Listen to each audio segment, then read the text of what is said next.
Hey, Steve Stine from Guitar Zoom, and this time what I'd like to do is discuss with you what's referred to as shell voicings for guitar players.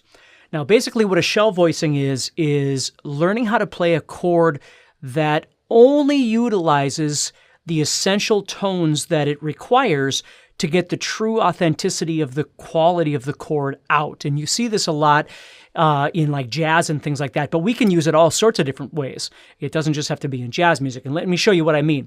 If I play this G chord right here,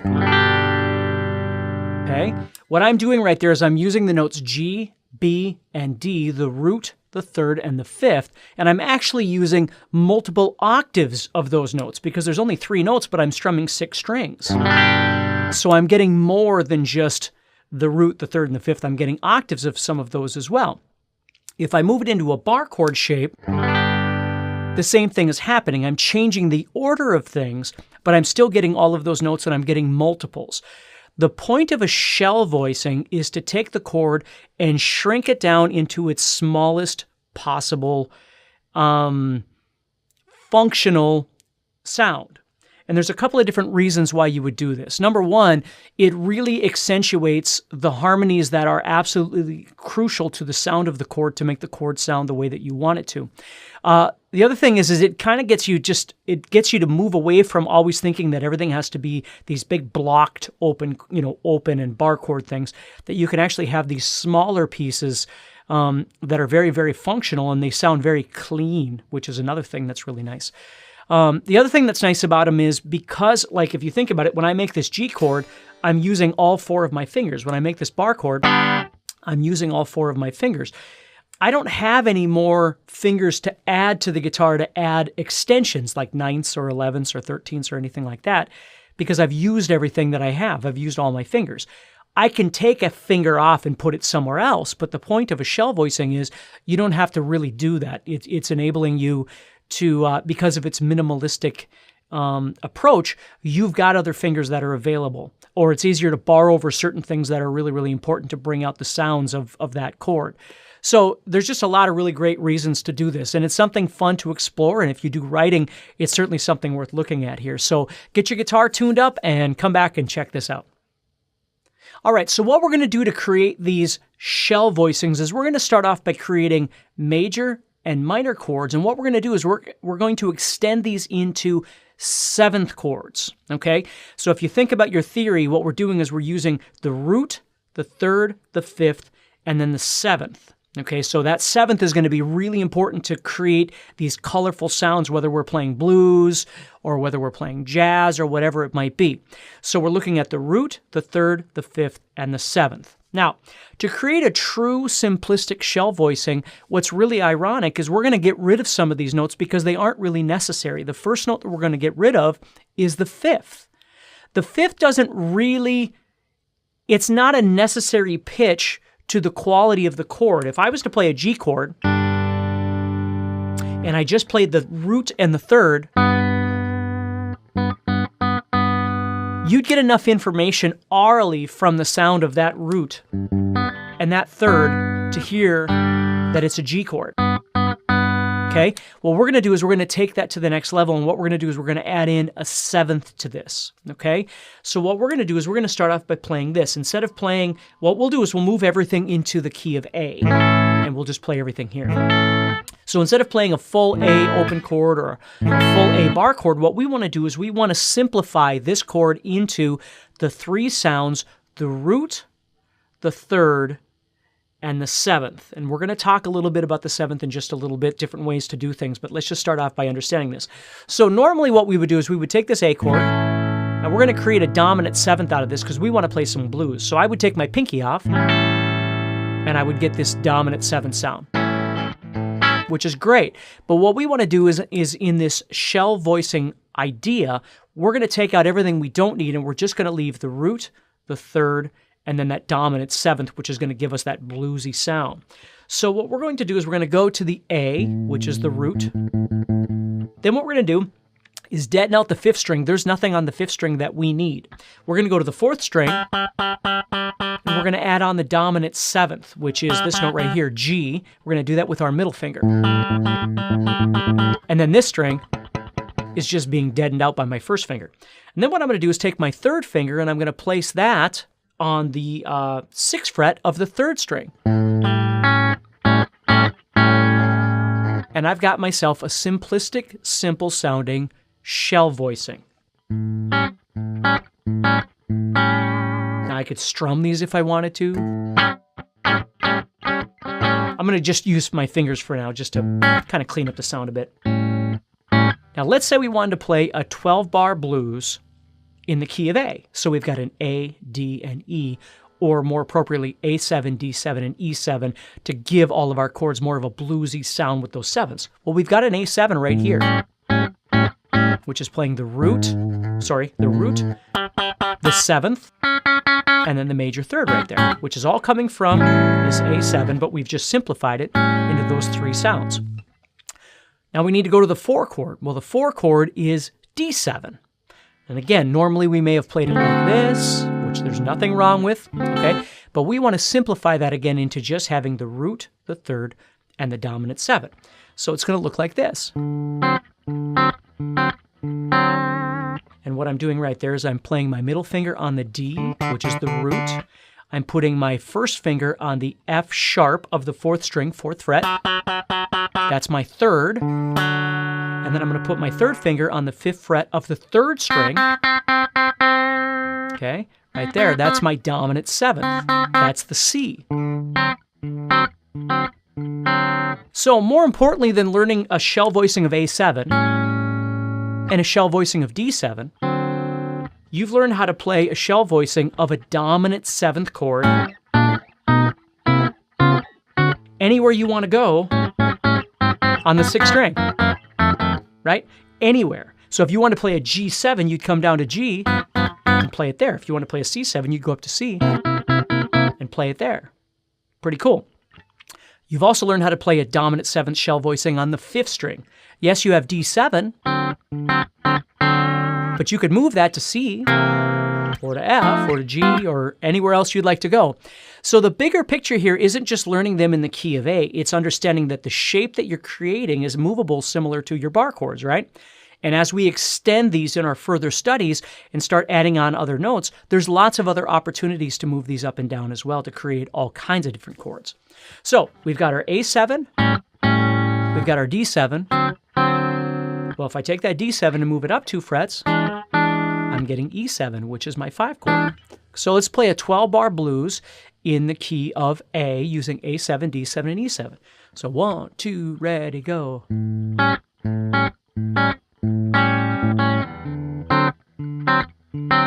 Back to the 1.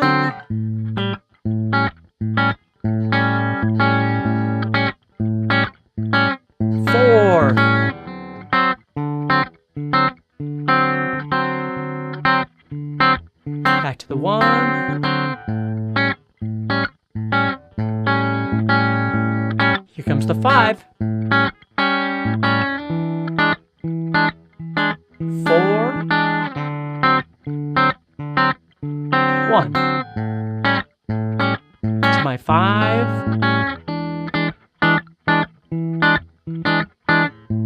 And then back. And again, you can make whatever rhythm you want, but that's the way this is going to sound. Now, if you were soloing along with somebody or you had somebody playing along with you, that gives them a lot of space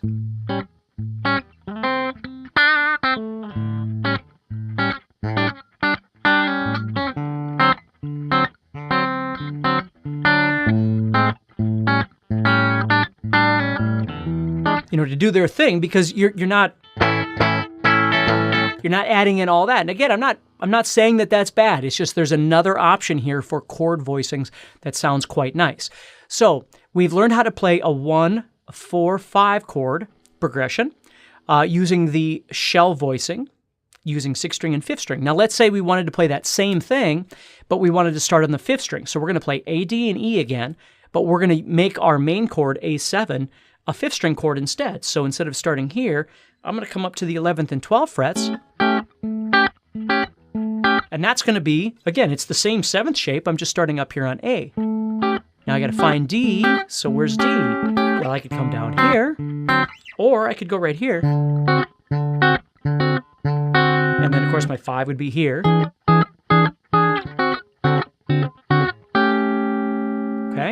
So really neat sounding. So that's the beginning stages of what a shell voicing does, is it strips away everything else and just gives you these few notes to try and work with. And those few notes are the primary notes that really make the chord shine. It's the notes that are absolutely essential, okay, to make that chord functional. Okay, so now let's take a look at these chords, these ideas that we've got here. We also understand that when we're in a major key, we do get dominant seventh chords, right?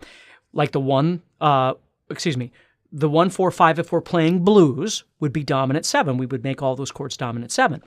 But if you understand your theory, you also understand that some of the chords that we generate from this major scale wind up being what we call major seventh chords, which means that the dominant or the seventh is no longer dominant. It's actually higher than that. So let me explain to you what I mean.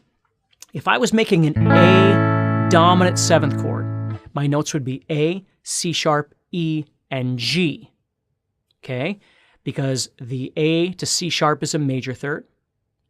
The C sharp to E, C sharp, let's count that. C sharp to D sharp is a whole step. D sharp to E is a half step, so that's a minor third. That's the definition of a major triad right there. Okay? And then we're moving from E to G. Well, E to G is also a minor third. So when we want to play a dominant seventh chord, the distance from the fifth to the seventh is what we refer to as a minor third. Okay? If we want to make the chord into what we refer to as a major seventh chord, that means the distance from the fifth to the seventh has to be a major third instead. So what we need to do is we need to take this A7 chord, and instead of playing the G as the seventh, we need to move that to G sharp.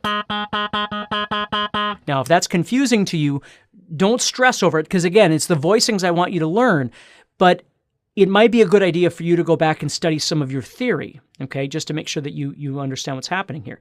So a dominant seventh, the distance from the fifth to the seventh is a minor third. Now, the way I always thought about it in my head was if I was playing an A dominant seventh, I want a G. It's a whole step back from my root. That's how I always thought about it in college. If I wanted a D dominant seventh, the seventh is a C. It's a whole step back from the root. That's how I thought about it in my head. And it works.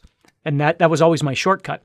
If I wanted a major seventh chord, then the seventh is only a half step back from my root. So if I wanted D major 7, it's a C sharp.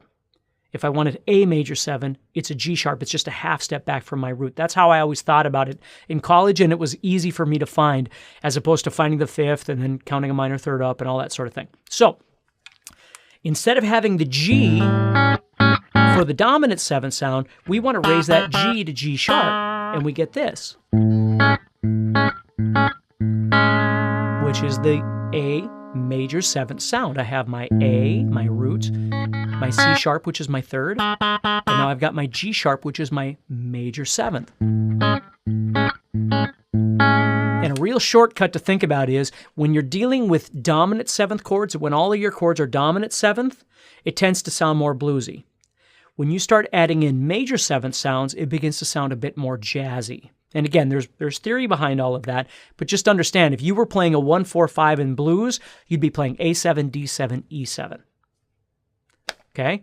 If you were playing a 1-4-5, not in blues, but in actual theory, in jazz, for instance, then that one chord would be called an A major 7, and the 4 chord would be D7 still, and the 5 chord would be D7. So now all of a sudden it sounds more like this. And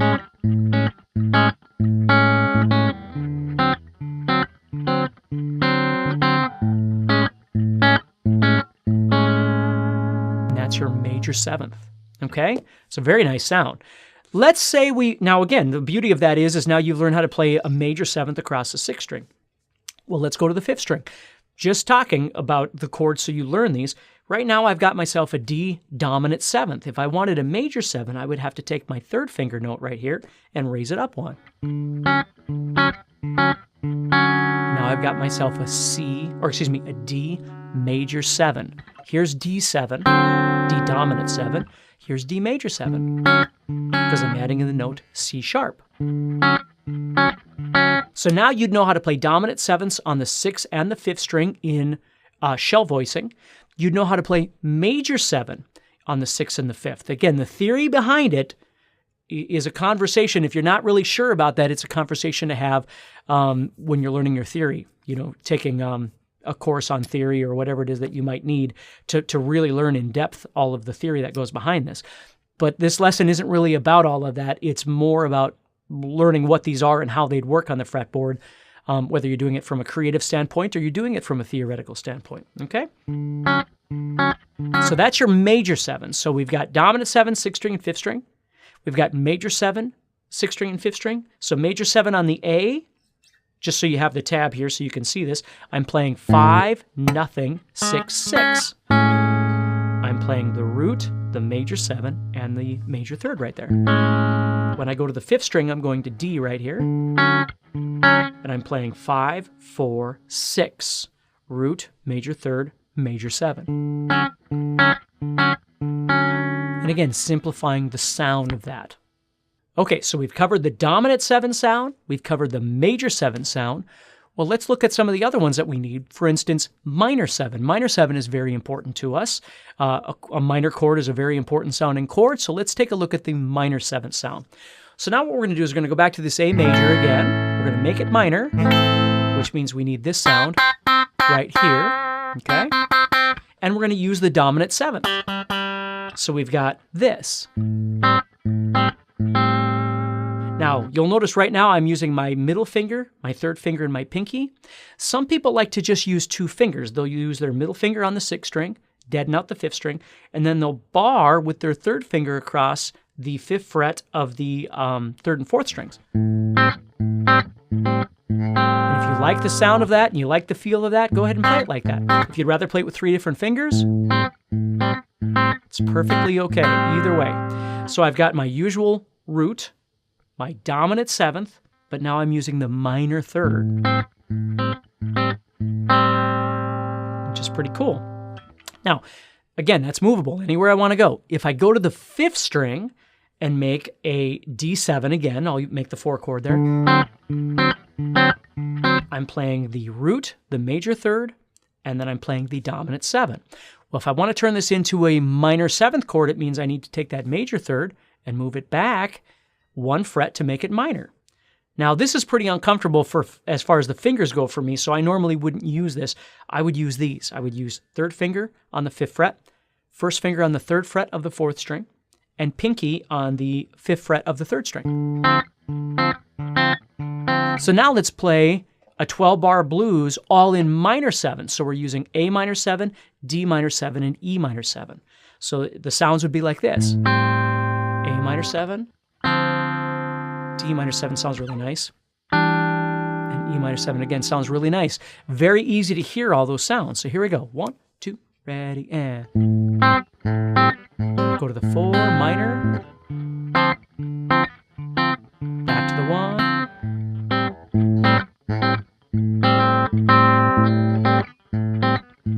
four,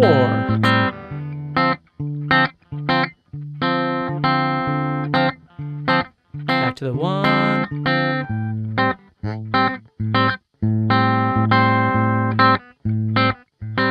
5 minor, 4, back to the 1, back to the 5.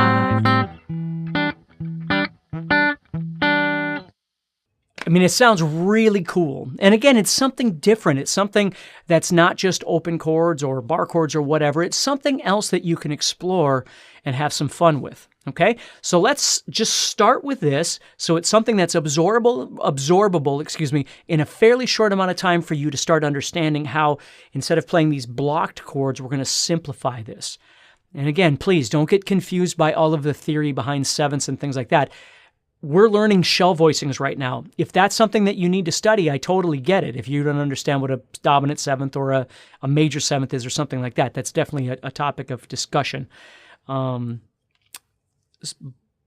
try to bypass that a little bit to understand what the premise is. And the premise is simplifying large style chords for your use in a regular, in a daily practice or songwriting element. So take care, practice hard, stay positive, and I'll talk to you soon.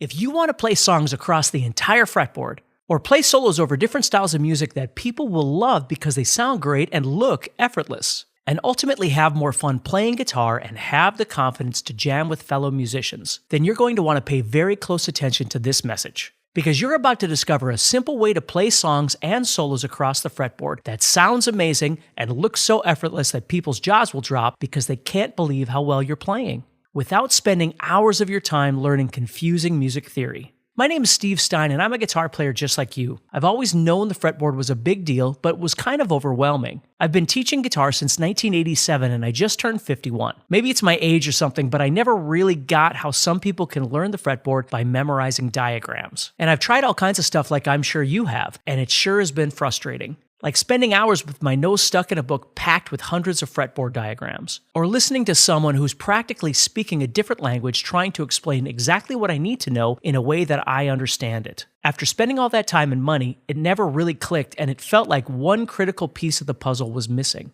Plus, I've never felt comfortable trusting that I understand or know how to do something without applying it in the real world. I thought there surely must be something easy that helps you to play songs and solos without having to worry about learning every chord and scale. That's when I dug through all my notes and discovered a shocking fact. You don't need to know every chord or how to play all the modes to play the most popular rock, pop, country, metal, or blues songs. You don't need to know how to thread all the scales together to play solos. I realized that you just really need to know triads. A triad is 3 notes that make up prime chords like major, minor, and diminished. When you can see those 3 types of triads on your fretboard, you'll play songs faster than ever before. And you can easily combine them to create solos. Triads are kind of like landmarks on a map. I use them to get from point A to point B on the fretboard, and I know when I play them, they'll sound great because they're part of the chord and work in any key. When I learned triads, my guitar playing improved tremendously because I always knew where to go. I never got lost and wasn't playing the same old scales over and over again. After a while, I started sharing this with some of my private students. They started getting results too. So I decided to record my exact method and show how anyone can use triads to play songs and solos across the fretboard that sound amazing and feel effortless. And that's how my new course, Fretboard Framework, was created. Here's what you're going to discover. Simple triad patterns that spread out over the entire fretboard so you'll know exactly where to put your fingers. Lots of guitar players seem like they're spending hours practicing boring drills and memorizing every single scale pattern. The good news is you don't have to do that because there are only 3 types of triads you ever have to learn to play the majority of popular songs and play awesome solos too.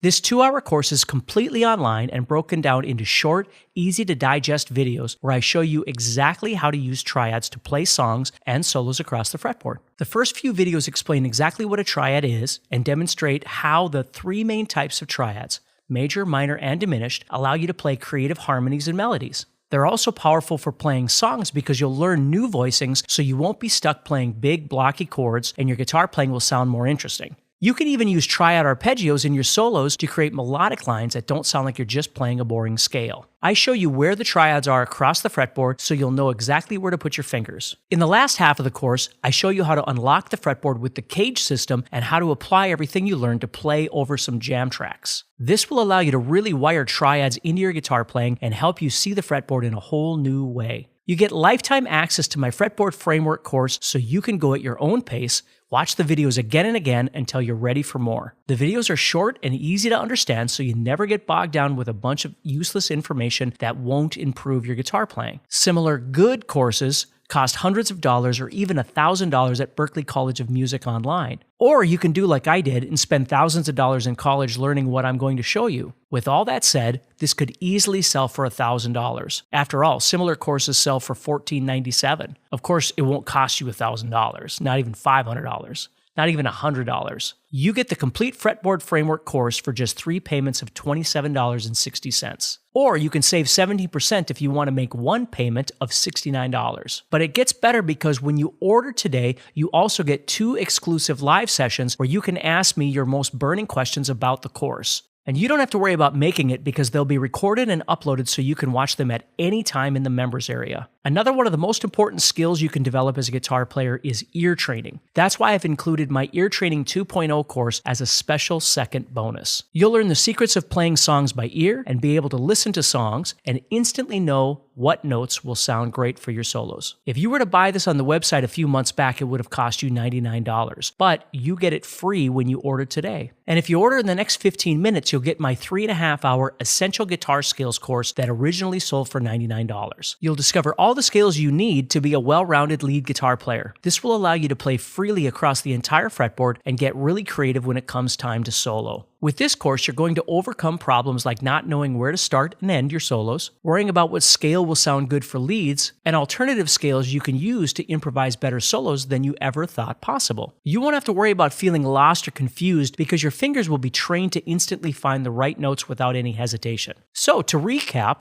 you get my new Fretboard Framework course and all the great bonuses I just mentioned for just 3 payments of $27.60 or 1 payment of $69. And you're protected by our 30-day guarantee. Truly put it to the test for a full 30 days and see if it's right for you. If you don't think it's a good fit, no big deal. Just contact our friendly support team and they'll issue you a full refund or exchange. No questions asked, no receipt required. However, I can only offer this price and bonuses for a short time. After that, the price increases to $199 and the bonuses will not be included. So click the button below and get started today. As soon as you place your order, you'll get a receipt in your email with instructions on how to access the course. You'll also get a spot in the 2 live sessions and immediate access to the Ear Training 2.0 and Essential Guitar Scales bonus courses. If you want a simple way to play songs and solos across the fretboard that sounds amazing and looks so effortless that people can't believe how well you're playing without spending hours of your time learning confusing fretboard diagrams, then you're absolutely going to love Fretboard Framework. And it's simple to get started. You log into the course and watch the first short video, and as you build your skills, you move to the next video, always at your own pace. You can watch and repeat lessons as many times as you need. Remember, this could easily sell for $1,000, but you can have it today for 3 payments of $27.60 or 1 payment of $69.